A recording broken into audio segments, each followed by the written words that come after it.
So here we have the Ford Focus Z-Tech on a 65 plate. I'm going to start off by showing you around the outside of the car, and then we'll hop in and run through some controls on the inside. But from the outside you can see that it's a 5-door car with alloy wheels. Let's start off inside the boot and work our way around the rest of the car from there. As we approach the boot, you'll see we have reversing sensors, plenty of boot space as well, along with that 60/40 split folding rear seat should you need to increase that space further. Okay, so we're just going to work our way back round to the front of the car now, and then we'll hop in and run through some controls on the inside. But now that we've done a full circle of it, you can see it's in lovely condition the whole way round. Just briefly before we climb in, I think it's well worth seeing the interior from this exterior point of view. The seats are in great condition. There's plenty to run through on the dashboard, so let's hop in and we'll do that right now.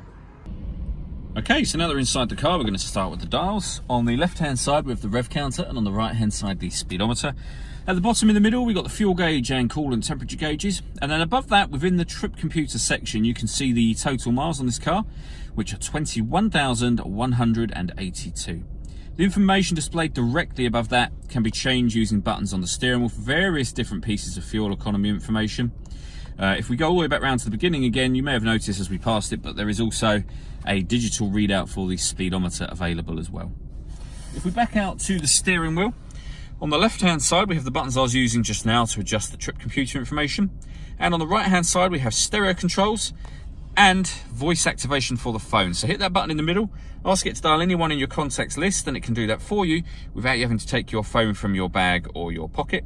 That is, of course, once you pair up your phone, which is done on the touchscreen over in the center just here. Hit pair phone. Search for sync on your device and select sync once it is found. And then just follow those instructions on screen. It's very easy to do.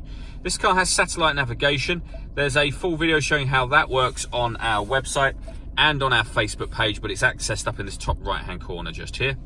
Music wise, we've got a number of ways we can listen to it. You can see them listed down on the left hand side here. So we have AM and FM radio, we've got DAB digital radio, CD player, USB input, and then below that, Bluetooth audio. There's an SD memory card slot and an auxiliary input as well.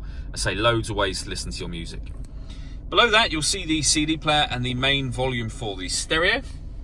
And then we have the air conditioning. So fan speed is adjustable on the left, temperature over on the right hand side. Determine where within the car you'd like the air to be distributed.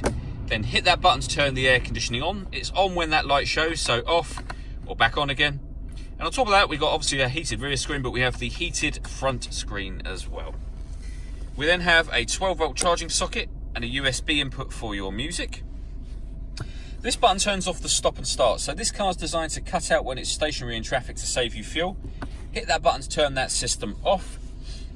And then finally, we have the 5-speed manual gearbox. And inside the central armrest, a second 12-volt charging socket, second USB input, the auxiliary input, and an SD memory card slot for your satellite navigation. All that leaves me to say is thank you for taking the time to watch this video. If you'd like to come and see the car in person and have a test drive, please feel free to call any of our MJA sites. We'd love to hear from you soon.